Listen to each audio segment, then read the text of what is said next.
짜증나는 일들이 참 많은 세상 속에서 재미있는 말로 즐겁게 해주는 사람이 참 아쉬운 그런 시대입니다.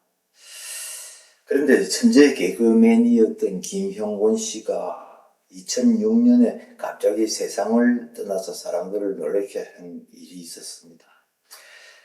날씬한 몸을 만들어서 건강을 유지하기 위해서 체중을 무려 30kg나 줄이고 매일 운동을 하면서 미국 공연을 준비했는데, 그러나 자신의 계획을 이루지도 못한 채 갑자기 세상을 떠났다는 소식을 듣고 아쉽다는 생각과 함께, 그리고 성경 말씀이 생각이 났습니다. 우리가 잘 아는 야고보서 4장 13절 이하의 말씀입니다. 오늘이나 내일이나 아무 도시에 가서 거기서 1년을 유하며 장사하여 일을 벌이라 하는 자들아, 시장 조사를 잘하고 사업 계획을 잘 세워서 돈 벌 꿈에 부풀었던 어느 장사꾼에게 하나님께서 하신 말씀이었습니다. 14절 말씀을 보면 내일 일을 너희가 알지 못하는도다. 너희 생명이 무엇이뇨? 너희는 잠깐 보이다가 없어지는 안개니라. 이렇게 말씀을 하셨습니다. 너희 인생들은 내일 일을 알지 못하는 허무한 인생들이다. 아무리 거창한 계획을 세웠다고 할지라도 그 계획이 이루어질지 이루어지지 아니할지 너희들은 알지 못한다는 그런 말씀인 것입니다. 이 말씀처럼 여러분과 저는 내일 일을 모르는 안개와 같은 존재들입니다. 그래서 오늘 이후로 어떤 일이 일어날지 모르기 때문에 가장 중요한 일부터 먼저 해야 하는데, 우리 인생들에게 있어서 세상 사는 동안에 가장 먼저 준비해야 할 일이 무엇이겠습니까? 그것은 바로 죽음의 날과 죽음의 때를 준비하는 것인데, 언제 세상을 떠난다 할지라도 아무런 미련이나 두려움 없이 떠날 수 있도록 준비하면서 사는 것이 참된 지혜입니다. 히브리서 9장 27절 말씀을 보면 한 번 죽는 것은 사람에게 정하신 것이요 그 후에는 심판이 있다고 했습니다. 그래서 이 말씀처럼 죽음은 우리에게 아무런 예고 없이 어느 날 갑자기 찾아오는 현실이 되고, 죽고 난 다음에는 심판이 있으며 모든 사람들은 천국이나 지옥으로 간다는 것을 기억을 하면서 그날을 준비하며 살아야 합니다. 오늘 읽은 이 본문에는 예수님께서 제자들을 데리고 갈릴리 바다에서 배를 타고 가시다가 생각지도 않게 큰 풍랑을 만나는 이야기가 나옵니다. 그래서 생각지도 않았던 풍랑으로 말미암아 예수님께서 풍랑과 바다를 잔잔케 하시고 문제가 해결되었다고 하는 것이 오늘 읽은 본문에 등장하는 내용의 핵심인데, 우리는 여기에서 몇 가지 교훈을 얻게 됩니다.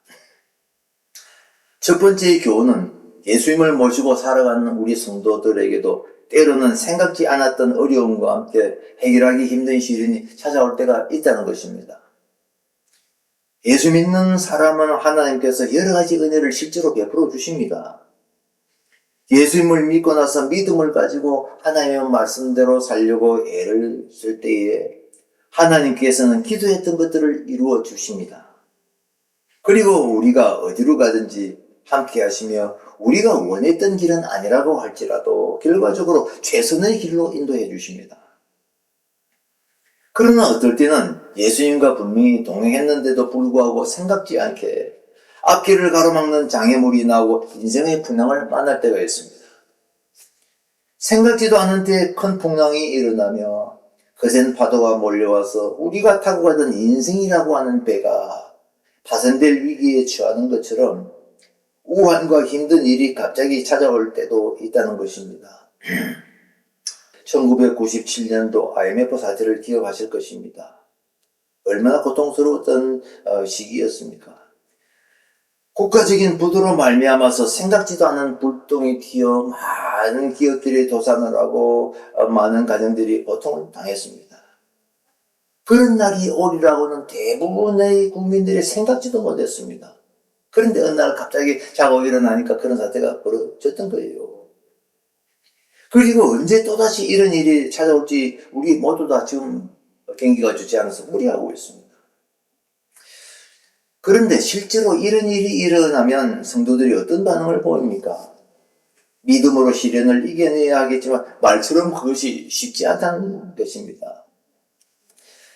기도하면서 이겨내려고 애를 쓰지만 시간이 흘러가면 믿음이 흔들려서 예수님을 믿으면 복 받는다 그러고 하나님을 의지하면 이겨낼 수 있도록 도우신다고 했는데 어째서 나에게 이런 일이 생기고 하나님은 이런 나를 도와주지 않으시는가 하면서 이제 아우성을 칩니다. 믿은 지 얼마 되지 않은 사람이 이런 일을 당하면 나하고 기독교는 안 맞는 것 아닌가? 다른 종교를 믿다가 종교를 바꾸니까 이런 일이 생기는가 하면서 또 의심을 하기도 하는 거예요. 믿은 지 얼마 안 되는 할머니 한 분이 고추 농사를 짓고 그것을 거둔 후에 말리기 위해 마당에 널어 놓았습니다. 그리고 나서 예배를 드리기 위해서 교회를 갔는데 그때 마침 비가 와서 고추가 모두 젖어 못 쓰게 됐습니다. 그러니까 그 할머니가 마음이 상해서 목사가 말하기를 교회를 다니면 복 받는다 하더니 복 받는 것은 고사하고 고추 하나 제대로 지켜주지 못하는 하나님은 못 믿겠다 하면서 그때부터 교회와 담을 쌓았다고 합니다. 시골 목회하는 목사님들로부터 자주 들었던 이야기입니다. 그러나 우리가 알아야 할 것은 예수님을 믿으면 복 받게 되고 형통하게 된다는 것은 분명하지만 사람들이 기대하고 생각했던 것과 같은 방법으로 복을 받고 형통하게 되는 것은 아니라는 것입니다. 다시 말해서 성경이 말씀하는 복이나 형통은 결과적인 복이고 결과적인 형통이지 아무런 어려움도 생기지 않거나 겪지도 않고 얻게 되는 것이 아니라는 것입니다. 그래서 때로는 잘 믿는 사람이 어려운 시련을 겪기도 하고 재물이나 건강을 잃기도 하지만 오히려 그런 일로 인해서 하나님께 더 가까이 나아갈 수 있는 기회가 되고 더 좋은 결과가 생기기도 합니다. 로마서 8장 28절 말씀을 보면 하나님을 사랑하는 자 곧 그 뜻대로 부르심을 입은 자들에게는 모든 것이 합력하여 선을 이룬다고 그랬습니다. 이 말씀처럼 시련을 겪을 때는 힘들었지만 나중에 돌아보면 그런 일이 우리에게 있었기 때문에 나의 인생이 좋은 방향으로 바뀔 수 있었고 전화 이복의 기회가 될 때가 얼마나 많이 있었습니까? 어렵고 힘들었던 그런 과정을 통해서 교만했던 마음이 겸손해지고 돈이나 권력이 전부인 줄 알았다가 돈이나 권력이 절대로 의지할 것이 못 된다는 것을 깨닫게 되며 믿음이 더욱더 견고해진다면 그것이 바로 복이요 진정한 형통인 것입니다. 본문이 우리에게 주는 두 번째 교훈은 어떤 문제를 가지고 있든지 예수님을 찾으면 문제가 해결될 수 있다는 것입니다. 어려운 일이 없는 보통 때에는 믿는 사람이라도 하나님을 잊고 살 때가 많이 있습니다. 그러나 일상생활 속에서는 별다른 위기감을 못 느끼고 살다가 어느 날 갑자기 어려운 문제가 생기면 예수님을 찾기보다 자기 힘으로 그 문제를 해결하기 위해서 난리법석을 뜹니다. 처음부터 간절하게 하나님을 찾는 경우가 별로 없습니다. 그래서 어려운 일이 생겨서 견딜만 할 때는 멋지고 아름다운 기도를 합니다. 그러나 참으로 급하고 힘들 때에는 아름답고 유창한 기도가 되지가 않죠. 그러다가 눈앞이 캄캄하고 해결될 기미가 보이지 않으면 그때서야 비로소 예수님을 찾고 간절한 기도를 합니다. 예수님, 제가 죽게 되었습니다. 저를 살려주세요. 이렇게 기도하면서 찬송을 부르는데 이럴 때 힘이 되는 찬송가가 543장이죠. 어려운 일 당할 때 나의 믿음 적으나 의지하는 내 주를 더욱 의지합니다. 이 찬송을 부르면서 이 찬송이 우리의 기도가 되고 그 찬송을 부르면서 위로를 받는데 어쨌든 우리가 어려운 일을 통해서 하나님을 찾고 하나님께 더 가까이 나아갈 수 있는 기회가 된다는 사실 그 자체가 복 중의 복인 것을 알아야 합니다. 본문에 등장하는 예수님의 제자들도 그랬습니다. 예수님의 제자들이 어떤 사람들입니까? 대부분의 제자들은 바다에서 잔뼈가 굵은 어부들입니다. 다시 말해서 바다에서만은 누구에게도 지지 않는 경험 많은 전문가들이었다는 것입니다. 거기다가 예수님을 따라다니면서 요즘 흔히 말하는 제자 훈련도 받았고 예수님이 행하시는 놀라운 기적들을 눈으로 보면서 경험했습니다. 나름대로는 믿음이 있다고 자부하는 사람들이었습니다. 그래서 일기가 좋고 바람 한 점 없는 갈릴리 호수에서 순풍에 돛단 듯이 항해할 때는 여유를 가지고 뱃놀이하는 기분으로 출발을 했는데 갑자기 생각지도 않은 광풍이 일어나고 바닷물이 배 안으로 밀려 들어오니까 제자들은 모두 다 자신들의 힘으로 풍랑을 해결하려고 몸부림을 칩니다. 그러나 그 결과로 얻은 것이 무엇이었습니까? 얻은 것은 아무것도 없고 헛고생뿐이었습니다. 그래서 자기들이 갖고 있는 뱃사람들의 경험과 배에 대한 지식으로는 해결이 안 되니까 그때서야 비로소 예수님을 찾습니다. 그리고 예수님을 깨우면서 난리를 떱니다. 예수님, 지금이 이렇게 한가하게 주무시고 계실 때입니까? 예수님, 우리가 죽게 되었습니다. 어떻게 해보십시오. 이렇게 부르짖으면서 소리 높여 예수님께 기도를 합니다. 여러분, 제자들이 이렇게 외치는 소리를 기도라고 할 수가 있겠습니까? 두려움에 사로잡혀 그냥 살려달라고 외치는 믿음 없는 소리에 불과한 것이죠. 그러나 우리가 알아야 할 것은 어린 아기가 엄마를 찾으면서 울부짖을 때 다른 사람들은 그 소리를 듣지를 못해도 엄마는 아기가 위기에 처했다는 것을 알고 도와주기 위해서 달려가는 것처럼 우리가 답답해서 울부짖으며 외치는 소리라 할지라도 하나님께서는 그것을 기도로 들으신다는 사실입니다. 기도라고 하는 것은 하나님을 설득하는 소리가 아니고 잘하는 기도라고 하는 것도 멋진 문장을 가지고 하나님을 감동시키는 기도가 아닙니다. 영혼 깊은 곳에서 나오는 정직한 기도, 상한 심령과 통해하는 심령으로 드리는 회개의 기도, 자신의 무력함과 무능함을 인정하며 간절하게 도움을 간구하는 기도가 하나님이 들으시고 응답해 주시는 좋은 기도인 것을 믿으시기를 바랍니다. 이처럼 발등에 불이 떨어지고 예수님의 제자들처럼 인생의 광풍을 만났을 때에 간절한 기도를 배우게 되고 그러한 기도에 응답하신 하나님의 은혜를 체험하게 됩니다. 여러분이 지금 어려움을 겪고 있고 더 이상 아무것도 할 수가 없어서 주님을 바라보고 있다면 주님은 그때부터 일을 시작하시고 생각지도 않았던 방법을 통해 여러분을 도와주시는 것을 기억하시길 바랍니다. 본문이 우리에게 주는 세 번째 교훈은 우리가 믿고 있는 예수님은 인생의 모든 문제를 해결하실 수 있는 전능하신 해결사이시라는 것입니다. 제자들이 두려워서 부르짖을 때 예수님께서 바람을 꾸짖으시며 바다를 향해 짧게 말씀하십니다. 잠잠하라, 고요하라. 그런데 이렇게 말씀하실 때 어떤 일이 벌어졌습니까? 39절 말씀을 보면 바람이 그치고 아주 잔잔하여졌다고 기록이 되어 있습니다. 여러분, 실제로 이런 일이 일어날 수 있다고 믿으십니까? 예수님께서 잠잠하라, 고요하라 하는 이 말씀 한마디만 하시면 바람이 다 그치고 잔잔해지는 이런 일들이 실제로 일어날 수 있느냐는 것입니다. 아니면 우리를 위로하기 위해서 들려주시는 과장된 표현이라고 생각을 하십니까? 우리가 믿는 하나님은 세상 사람들이 신으로 믿는 존재와 다른 분이십니다. 알듯 말듯한 미소를 지으면서 불당에 앉아있는 불상들과 다르고 아무런 도움도 주지 못하는 우상들과 다릅니다. 입이 있어도 말하지 못하고 코가 있어도 숨을 쉬지 못하며 혼자의 힘으로는 움직이지도 못해서 사람들이 메고 가야 하는 나무로 깎아 만든 우상들과는 다른 것입니다. 그래서 눈에는 보이지 않으시지만 살아계신 하나님이시기 때문에 우리가 부를 때 응답하시고 우리가 찾을 때 곁에 와 주십니다. 그런가 하면 우리가 믿는 예수님은 전능하신 하나님의 아들이시고 하나님께로부터 하늘과 땅의 모든 권세를 받으신 분입니다. 마태복음 28장 18절을 보면 예수님께서 아버지께서 하늘과 땅의 모든 권세를 나에게 주셨다고 말씀을 하셨습니다. 그러한 예수님이 승천하실 때 제자들에게 또 이렇게 약속을 하셨죠. 볼지어다 내가 세상 끝날까지 너희와 항상 함께 있으리라.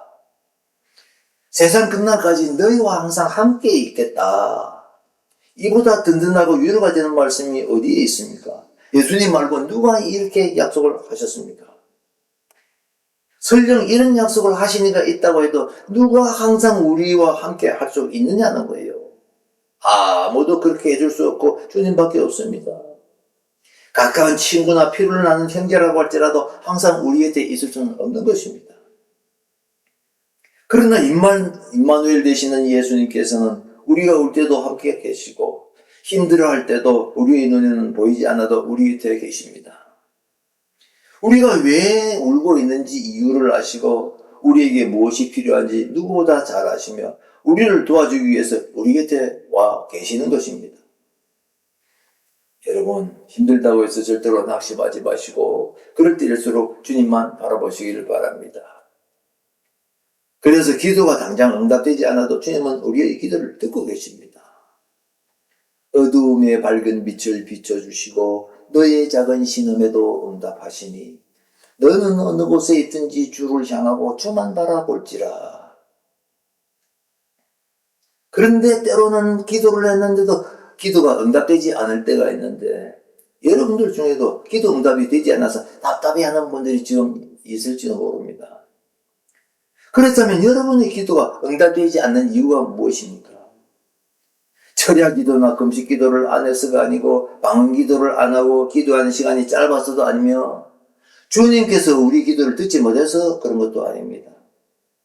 기도가 응답되지 않는 이유는 아직까지 때가 되지 않았거나 복받을 그릇이 준비되지 않았든지 그것도 아니면 기도하는 동기가 잘못되었기 때문일 수가 있습니다. 야고보서 4장 2절 말씀을 보면 너희가 얻지 못하면 구하지 아니하며 구하여도 받지 못하면 정욕으로 쓰려고 잘못 구함이니라고 말씀하고 있습니다. 복받을 그릇을 준비하고 기도할 때 주님께서는 준비된 그릇대로 채워주십니다.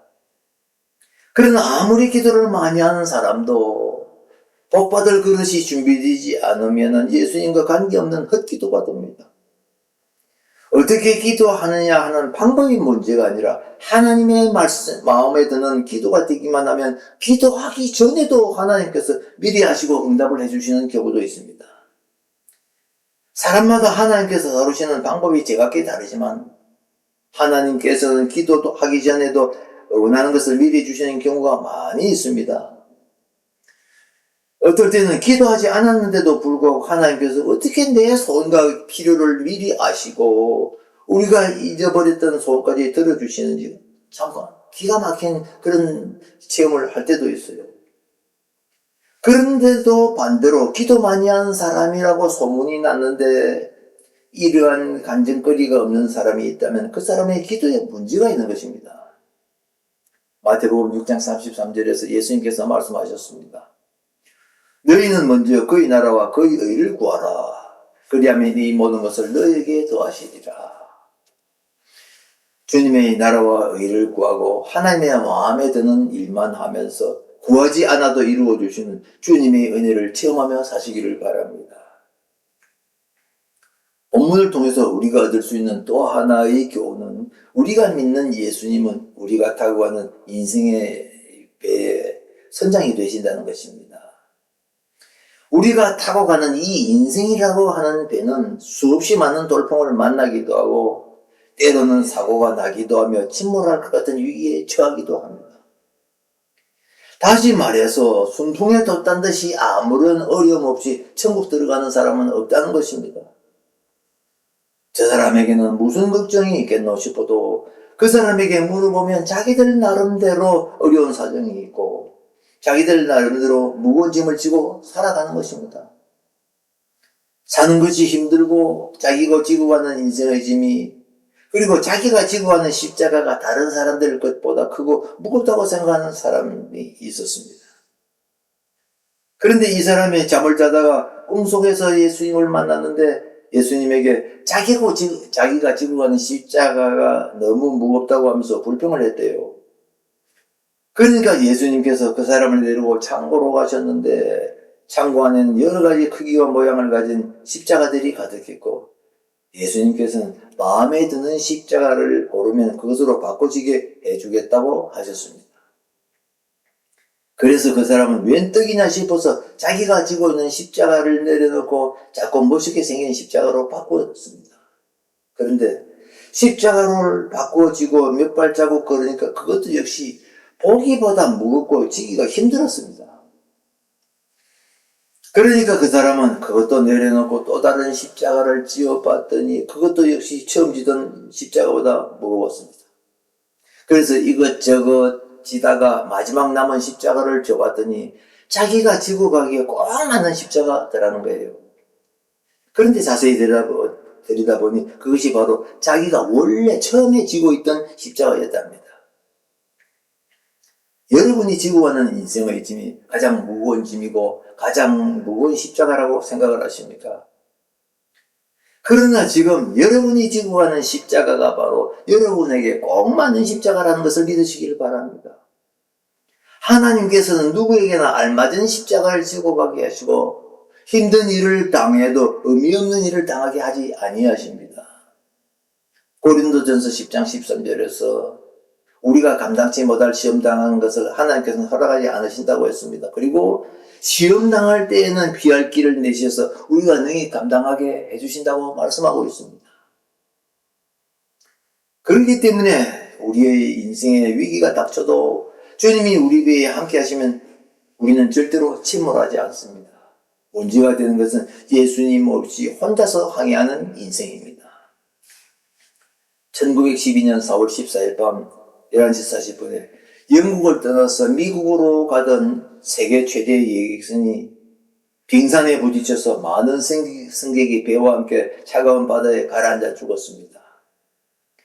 그 배는 가라앉지 않는 배라고 하는 별명을 가진 타이타닉호인데, 타이타닉호 여러분 많이 들어보셨죠? 영화 타이타닉에 등장하는 그 배입니다. 이 배의 길이가 270m나 되고 무게가 46,000톤이나 되는 그 당시 지구에서 가장 큰 배였습니다. 이처럼 배가 크니까 그 배의 선장은 건방지게도 하나님이라도 이 배는 절대로 침몰시킬 수 없다는 농담을 했다고 합니다. 그러나 그 배는 영국을 떠나서 미국으로 첫 번째 항해에 나선 지 겨우 4일째 되던 날 사고를 당해서 침몰하고 마는데 큰 빙산이 떠다니다가 조심하라고 하는 경보가 전달되고 빙산을 발견하기에는 기상 상태가 최악인데도 불구하고 배가 크니까 배의 덩치만 믿고 대수롭지 않다는 듯이 전속력으로 대서양을 가로지르며 승객들은 파티를 즐겼습니다. 그러다가 마침내 거대한 빙산과 충돌하는 바람에 배는 침몰하고 배에 탔던 2,200명의 그 승객 가운데 1,500명 이상의 목숨을 잃었는데 배의 안전을 보장하는 것은 배가 얼마나 크고 튼튼하냐 한 것이 아니라 예수님이 이 배에 함께하고 계시는가 하는 것입니다. 나라도 역시 마찬가지예요. 이 나라가 안전하냐 아니냐 한 것은 하나님이 이 나라 대한민국이라고 하는 배의 선장이 되고 계시는가, 아니면 인간들끼리 서로 선장 노릇하겠다고 하면서 사공이 많아서 배가 산으로 올라가고 있는 그런 일이 있기 때문에 안 되는 것인가. 여러분, 예수님께서 하나님께서 우리와 함께하고 계시면 이 배의 선장이 되어주시면 절대로 걱정할 일이 없는 것을 믿으시기를 바랍니다. 여러분이 타고 가는 인생이라고 하는 배에 예수님이 함께해서 운전하고 계신다고 믿으신다면 절대로 염려하지 마시기를 바랍니다. 염려와 두려움은 믿음 없는 사람의 특징입니다. 그래서 제자들이 예수님과 함께하고 있음에도 불구하고 광풍이 몰아치자 죽는다고 아우성치며 두려워하니까 예수님은 제자들을 향해 어찌하여 이렇게 무서워하느냐, 너희가 어찌 믿음이 없냐고 책망하셨습니다. 예수님과 함께하고 있음에도 불구하고 광풍이 몰아치자 죽는다고 아우성치며 두려워하는 것은 믿음이 없고 아직까지 예수님을 제대로 알지 못하기 때문이라는 것입니다. 예수님을 많이 알고 깊이 알아갈수록 평안을 누리면서 살아갈 수가 있는데, 여러분은 예수님을 얼마나 많이 알고 여러분이 만난 예수님은 어떤 분이십니까? 우리가 믿는 예수님은 인간이 죽고 사는 것뿐만 아니라 세상의 역사와 자연 만물까지도 자신의 뜻대로 다스리시는 전능하신 절대주권자 하나님이십니다. 광풍이 몰아치고 시련이 닥쳐와도 지금도 우리와 함께하고 계시는 주님을 바라보며 끝까지 승리하는 성도들이 되시기를 바랍니다.